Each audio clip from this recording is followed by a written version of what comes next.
आप सभी श्रोतागणों का एक बार फिर से स्वागत है मेरे चैनल रागनी सिंह में। आइए आज सुनते हैं मालती जोशी जी द्वारा रचित कहानी जिसका शीर्षक है रंग बदलते खरबूजे। तो चलिए शुरू करते हैं कहानी रंग बदलते खरबूजे। अतुल और असीम की जोड़ी गली मोहल्ले में भी उतनी ही प्रसिद्ध थी जितनी कि स्कूल में। दोनों भाई रोज जब एक सी यूनिफॉर्म, एक से स्वेटर और जूते पहने निकलते तो देखने वालों के मुंह से बरबस निकल पड़ता, यह देखो राम लक्ष्मण की जोड़ी चली आ रही है। भाई तो थे ही, इसलिए रूप रंग मिलता जुलता होना कोई बड़ी बात नहीं थी।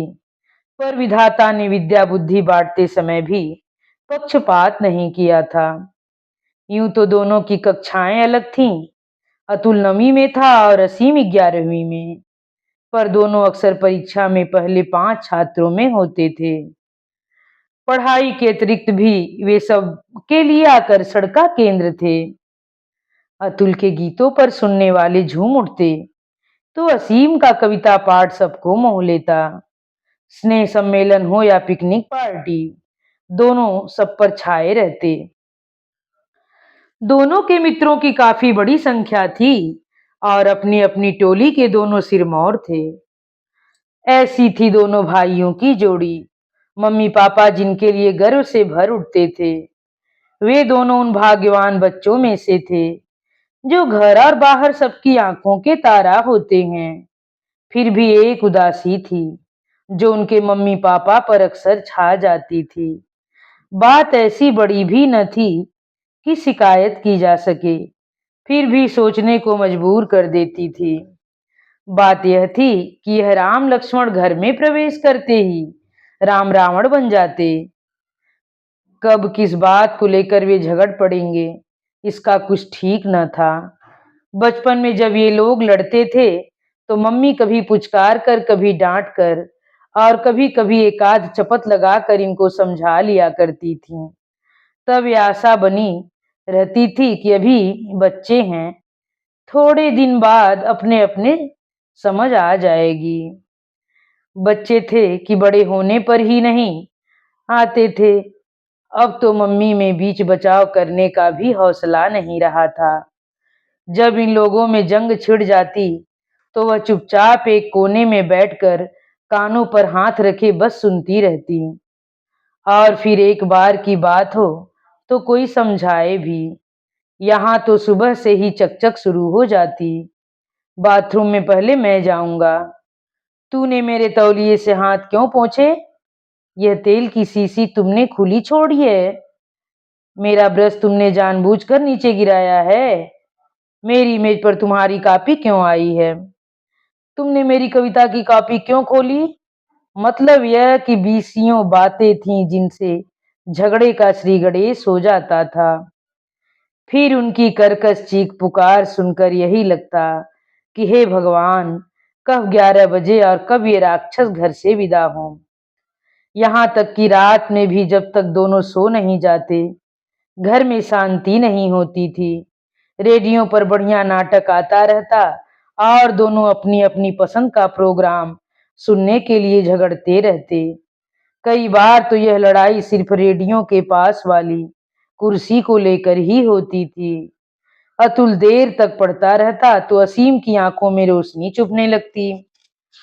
असीम पंखा चलाता तो अतुल का सिर घूमने लगता। कोई बात शायद ही ऐसी हो जिसमें उनके लड़ने की नौबत न आती हो। बच्चों के स्कूल चले जाने के बाद मम्मी घूम घूम कर घर को साफ करने में जुट जाती। बच्चों के कपड़े, किताबें, तस्वीरें सभी कुछ बेतरतीब पड़ा रहता और बिना किसी शिकवे शिकायत के उन्हें समेटती जाती। ऐसा करते हुए उनके मन में गुस्से की बजाय प्यार ही उमड़ता। दोपहर भर खटकर वह बच्चों की पसंद का नाश्ता बनाकर आतुरता से उनके आने की बाट जोहती। पर खाने की मेज पर आते ही चम्मच गिराने से लेकर चाय छलकाने तक किसी भी बात को लेकर बच्चों में झड़प हो ही जाती और मम्मी का उत्साह और नाश्ते का स्वाद जहां का तहां रह जाता। पापा शाम को थके हारे जब लौटते तो घर में ऐसा ही कुछ वातावरण होता। बच्चे खेल के मैदान जा चुके होते, पर उन्हें जरा भी ख्याल ना आता कि उन्होंने मम्मी का पूरा दिन मिट्टी कर दिया है। पापा से कुछ कहा नहीं जाता, पर वह मम्मी का चेहरा देखकर ही सब जान जाते और एक लंबी सांस लेकर चुप हो जाते। खास खास मौकों पर पापा दफ्तर से आते हुए कोई बढ़िया सी चीज लाते, कैरम बोर्ड या क्रिकेट का बल्ला या छोटा सा बेंजो। इन वस्तुओं के लिए वे कई दिन पहले से योजना बनाते और कई कई तरीकों से बजट में इनको फिट करते। किताबों का तो उन्हें बेहद शौक था। भारत के पक्षी, संसार के मानचित्र जैसी पुस्तकों से लेकर कहानी की किताबों तक वह बड़ी खूबी से चुनते थे। उस समय उनकी आंखों में अपने प्यारे बच्चों की छवि तैरती होती, पर घर आते ही उनकी सारी खुशी हवा हो जाती। बच्चों के चेहरे पर खिले प्रसन्नता के फूल देखने का उनका अरमान धरा रह जाता और उनके सामने होती छीना झपटी चीख पुकार और फिर मुंह फुलाकर दोनों बच्चों को बाहर चले जाना। बांट कर खेलना या पढ़ना जैसे उन्होंने सीखा ही नहीं था। इन सब बातों से मम्मी कभी कभी बेहद थकान का अनुभव करती। दोनों के लिए एक से स्वेटर बुनते हुए उनकी उंगलियां रुक सी जाती। पापा कहते, कुछ दिनों के लिए न हो तो अपनी माँ के यहाँ हो आओ न, कुछ चेंज हो जाएगा। मम्मी अपनी बड़ी बड़ी आंखों को और भी बड़ी करके कहती, इन शैतानों को यहाँ छोड़कर ना बाबा, किसी दिन एक दूसरे के प्राण ही ले लेंगे। बल्कि वह तो इतना डरती थी कि घर पर कोई मेहमान भी आ जाते तो बच्चों को भरसक बाहर ही रखती। डर लगा रहता कि कोई ऐसी वैसी बात न हो जाए, नहीं तो कितनी हंसी होगी, कौन जाने। उस दिन भी ऐसा ही हुआ। नीलम आंटी आई थी उस दिन, पूरे 10 साल बाद मम्मी से मिली थी। मम्मी ने अपनी इस बचपन की सहेली को दिन भर के लिए बुला लिया था। दिन कितनी हंसी खुशी में बीत गया कि समय का पता ही न चला। मम्मी ने बढ़िया बढ़िया खाने बनाए थे। आंटी भी बच्चों के लिए सुंदर सुंदर उपहार लाई थी और सबसे प्यारी थी आंटी की मधु। दिन भर वे लोग उसकी प्यारी प्यारी बातें सुनते रहे। शाम को गपशप के बाद संगीत का प्रोग्राम बना। नीलम आंटी ने अपने पति के साथ एक पहाड़ी गीत गाया। उनकी इस पहल के कारण मम्मी को भी गाना पड़ा। गालिब की एक गजल सुनाकर उन्होंने छुट्टी पाई। पापा जी से जिद की गई तो उन्होंने ठेठ पंडिताऊ ठाठ में एक श्लोक पढ़कर सबको खूब हंसाया। अब अतुल की बारी थी। मम्मी ने आंटी को बताया कि अतुल अपने स्कूल का मुकेश है, तो नीलम आंटी और भी उत्सुक हो उठी और उन्होंने मुकेश की ही कोई चीज गाने का अनुरोध किया। अतुल अपना अभ्यस्त पोज बनाकर बैठ गया और कमरे में हरी हरी वसुंधरा, नीला नीला ये गगन के स्वर घुलने लगे। सभी झूम उठे। असीम ने अनजाने ही कुर्सी की पीठ पर ताल देनी शुरू कर दी। ताल ज्ञान तो उसे था नहीं। उसकी इस बेताल हरकत से अतुल की आवाज कांपने लगी। एकाध शब्द एकाध सुर वह भूलने लगा और गीत जितने शानदार ढंग से उठाया गया था उतने ही दयनीय ढंग से समाप्त हुआ। लज्जा और अपमान से आहत अतुल चुप ही रहा। अब असीम अपने कविता पाठ का जादू दिखा रहा था। हास्य रस की ऐसी ऐसी कविताएं उसे याद थीं कि सब लोग हंस हंस कर दोहरे हो गए। अतुल के चेहरे का रंग उड़ने लगा। असीम की जीत में उसे अपनी हार नजर आने लगी। वह उठकर अंदर गया और रसोई में जाकर पानी पीने के बहाने उसने 2-3 गिलास गिरा दिए। बेडरूम की खिड़कियों को खोला और फिर बंद किया। 2 बक्से उठाए और फिर रख दिए। मेज को थोड़ा खिसकाया, उसकी दराजे खोलकर कुछ टटोला, फिर एक झटके के साथ बंद कर दिया। इस शोर शराबे के कारण सुनने वालों का ध्यान तो बटा ही, असीम को भी काफी परेशानी हुई। उसे मजबूरन कविता अधूरी ही छोड़ देनी पड़ी। गुस्से में दांत पीसते हुए तुरंत उसने अतुल की मरम्मत शुरू कर दी। अतुल तैयार ही बैठा था। सब लोग दौड़कर बीच बचाव न करते तो न जाने क्या हो जाता। मम्मी पापा शर्म से पानी पानी हो गए। नीलम आंटी जो दिन भर बच्चों की प्रशंसा करते नहीं थकती थीं, जाते जाते हंसकर कह गईं, शीला, तुम्हारे बच्चों का बचपन अभी गया नहीं। उन लोगों को जिद करके रात भर रोकने का मम्मी का विचार था, पर अब उन्होंने जरा भी उत्साह नहीं दिखाया। उनके जाते ही मम्मी ने कुछ कहने को मुंह खोला, पर पापा ने रोक दिया। वह बोले, देखो अब यह लोग बड़े हो गए हैं, कुछ कहने सुनने की सीमा से बाहर हैं। अपने आचरण की जिम्मेदारी अब इन्हीं पर है। तुम्हें शर्मिंदा होने की जरूरत नहीं है। बच्चे जो एक लंबे चौड़े भाषण के लिए तैयार थे, पापा की बात सुनकर सहम गए। एक दूसरे को खा जाने वाली नजरों से देखते हुए दोनों अपने अपने बिस्तरों में जा घुसे। तीसरे ही दिन शायद रविवार था। नाश्ते की मेज रविवार के अनुरूप ही सजी हुई थी। मठरी, सेव, गाजर का हलवा और ब्रेड पकौड़े। बच्चे बाग बाग हो उठे। मुश्किल से एक कौर ही मुंह में दिया होगा कि मम्मी ने कहा, ये आप फिर उसी बद्रीलाल के यहाँ से हलवा लाए हैं? क्यों? पापा ने कहा। क्यों मेरा सिर, इससे तो किसी कुएं में पैसे डाल आया कीजिए। 1000 बार मना किया है, पर आपका तो जैसे वह खानदानी हलवाई है। फिर तो पापा भी भड़क उठे और जोर की तू तू मैं हुई कि बस बेचारे बच्चे हाथ में हलवे का चम्मच लिए टुकुर टुकुर ताकते ही रह गए। हलवे की मिठास न जाने कहाँ चली गई थी। ऐसा ही कुछ दोपहर के भोजन के समय हुआ। मम्मी ने शायद भरवा टमाटर बनाए थे। ऐसे कुछ बुरे भी नहीं बने थे, पर पापा ने कह ही तो दिया। एक आध बार प्रभा भाभी से सीख ही लोगी तो छोटी नहीं हो जाओगी। इतने सुंदर टमाटरों का सत्यानाश कर दिया। जरा सी बात थी, पर मम्मी ने आंसुओं का रेला बहा दिया। खाना तो तब भी सब लोग खाते ही रहे, पर अब उसमें स्वाद कहाँ था। महीने के दूसरे इतवार को सिनेमा जाने का एक अलिखित नियम सा था उनका। बच्चों के लिए तो यह उत्सव का दिन होता था। पापा साथ होते थे, खाने पीने की मौज होती थी। मैटिनी के बाद कुछ शॉपिंग होती और फिर किसी रेस्तरां में शानदार डिनर लेकर सब लोग घर लौटते। उस दिन बच्चों को कुछ ज्यादा आशा नहीं थी, पर 2 बजे जब पापा ने तैयार होने के लिए आवाज दी तो वे खिल उठे। ठीक 3 बजे तैयार होकर जब सब लोग बाहर निकले तो पापा ने छूटते ही मम्मी से कहा, क्या यही एक साड़ी रह गई है तुम्हारे पास? मम्मी ने तुनक कर कहा, जी नहीं, आपने तो संदूकें भर दी हैं, जो कहेंगे वही पहन लूंगी। असीम अतुल दोनों स्तब्ध रह गए। यह सच था कि पिछले 6 महीनों से मम्मी के लिए कोई साड़ी नहीं आ सकी थी। हर बार कोई न कोई खर्च मजबूरी बनकर सामने आ जाता था, पर मम्मी इस तरह के ताने कभी नहीं देती थीं। उनके स्वभाव में ही यह बात नहीं थी।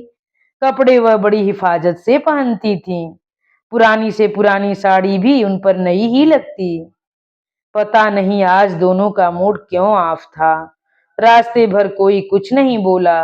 हॉल में भी सब गुमसुम बैठे रहे। समोसे, कचौरी और आइसक्रीम बेचने वाले 20 बार सामने से निकल गए। उनकी ओर देखने तक का मन नहीं हुआ। सिनेमा छूटते ही बाहर आकर पापा ने पूछा, कहो भाई, अब क्या प्रोग्राम है? असीम बोला, घर लौटे तो कैसा रहे? कम से कम मुझे तो जाने ही दीजिए, ढेर सा होमवर्क करना है। और कोई दिन होता तो अतुल चीख पुकार मचा देता, पर आज उसने कोई प्रतिवाद नहीं किया। घूमने में खाक भी मजा नहीं आ रहा था। मम्मी की खिलखिलाती हुई और पापा की तिमंजली हंसी के अभाव में सब फीका फीका लग रहा था। उस दिन के बाद तो जैसे क्रम ही बन गया। जरा जरा सी बात को लेकर मम्मी पापा में देर तक चकचक होती रहती अंत यही होता कि मम्मी आंसू पोंछती हुई काम में जुट जाती और पापा लाइब्रेरी की कोई किताब लेकर आराम कुर्सी में धंस जाते। रोज शाम ड्राइंग रूम में शतरंज या कैरम की बाजी अब नहीं जमती। खाने की मेज पर न कोई मम्मी को छेड़ता था, न उनकी प्रशंसा के पुल बांधे जाते थे। सुबह सुबह रसोई में मम्मी के सुरीले भजन और बाथरूम में पापा को बेसुरी ताने अब नहीं गूंजती थी। घर जैसे घर नहीं था, खाने और सोने की जगह भर था। जितना संभव था बच्चे अपना समय स्कूल में, दोस्तों के घर या खेल के मैदान में बिताते। घर में घुसते हुए भी डर लगता था कि पता नहीं क्या आलम हो। पढ़ते हुए वे एकाएक रुक जाते, लिखते हुए उनके हाथ थम से जाते, मौन होकर वे एक दूसरे को ताका करते। अपनी आवाज से भी उन्हें डर सा लगता था। रेखा गणित के प्रश्नों को हल करता हुआ असीम उस दरार के बारे में सोचता जो अचानक मम्मी पापा के बीच पड़ गई थी। गुप्त काल का स्वर्णिम इतिहास याद करते हुए अतुल की आंखों के सामने हंसी खुशी से भरपूर अपना घर घूम जाता, जो अब अतीत की वस्तु बन गया था। बच्चे लेकिन थे बड़े समझदार, अपने मन की पीड़ा को किसी पर प्रकट नहीं होने देते थे। इस बार असीम ने अपनी सालगिरह घर पर नहीं मनाई। नाश्ते का सामान लेकर दोस्तों के साथ वह नेहरू पार्क चला गया। अतुल के मित्र योगेश की मौसी आई थी। योगेश की मम्मी ने कहा कि वह मौसी को लेकर मम्मी से मिलने आएंगी, तो अतुल ने मम्मी की बीमारी का बहाना बनाकर उन्हें रोक दिया। रास्ते में कोई परिचित भी मिलता तो वे भरसक उससे कतराकर निकल जाते, जिससे घर के बारे में कोई बात न हो। असीम की परीक्षाएं सिर पर थीं। घर पर दोस्तों के जमघट से बचने के लिए उसने खुद ही एक मित्र के यहाँ रोज पढ़ने जाना प्रारंभ कर दिया, जिससे घर और भी सूना लगने लगा था। अपने मित्र का घर उसे स्वर्ग के समान लगता और वह सोचता, इंसान चाहे तो थोड़े में भी कितने आनंद से रह सकता है, पर इन बड़ों को कौन समझाए। उस दिन रात वह 11 बजे घर लौटा तो एक मित्र भी साथ था। असीम की केमिस्ट्री की कॉपी से उसे कुछ पॉइंट्स लेने थे। दरवाजे पर आते आते ही उसने मम्मी पापा के कर्कश वार्तालाप को सुना और वह शर्म से लाल हो उठा। दोस्त समझदार था, हाथ दबाकर बोला, अच्छा असीम अब देर हो गई है, कल तुम लेते आना। असीम का मन क्षोभ से भर उठा। मित्र को विदा देने के बाद भी वह बुत बना दरवाजे पर खड़ा रहा। घर में पांव देना भी उसे जहर मालूम हुआ। पता नहीं कैसे आहट पाकर मम्मी बाहर आईं, तो बोली, अरे बाहर क्यों खड़ा है? और प्रफुल्ल आया था ना तेरे साथ, क्या वह गया? अपमान से असीम की आंखें भर आईं। स्वर में कटुता भरकर वह बोला, आया तो था, पर आप लोगों की आवाज सुनकर लौट गया। फिर और हिम्मत करके बोला, कम से कम इतना ध्यान तो रखा कीजिए कि सड़क तक आवाज न पहुंचे। मम्मी ने कुछ नहीं कहा, तेजी से अपने कमरे की ओर चली गईं। असीम अपने कमरे में लौटने ही वाला था कि मम्मी की खिलखिलाहट और पापा के ठहाकों ने उसे चौंका दिया। अतुल भी कमरे से दौड़ा दौड़ा आया और टकराते टकराते बचा। फिर दोनों दबे पांव एक दूसरे का हाथ थामे मम्मी के कमरे की ओर गए। देखते क्या है, पापा हंसते जा रहे हैं। माय डियर शीला, भाई तुम्हारा जवाब नहीं? वाह, खूब एक्टिंग करती हो। क्या खरबूजों को देखकर खरबूजे की तरह रंग बदलता है? मम्मी लजाते हुए कह रही थी। और आप भी तो कुछ कम नहीं हैं। हाय राम, किस कदर चिल्लाते हैं कि लेकिन अब बस कीजिए जी, बच्चों के सूखे मुंह मुझसे नहीं देखे जाते। अभी आप असीम का चेहरा देखते तो बेचारा। अतुल ने असीम की ओर देखा, दोनों की आंखें मिली, चेहरे मुस्कान से भर उठे। फिर असीम ने एकाएक अतुल को गले से लगा लिया और अंतिम और सुखद शब्दों के साथ यह कहानी यहीं पर समाप्त होती है। आप सभी श्रोतागणों से एक बार फिर से मेरा विनम्र अनुरोध है कि अगर मेरे द्वारा बोली जाने वाली यह कहानी आप लोगों को पसंद आए तो कृपया मेरे चैनल को सब्सक्राइब, वीडियो को लाइक और कमेंट करके ज़रूर बताइए कि कहानी आप लोगों को कैसी लगी। धन्यवाद।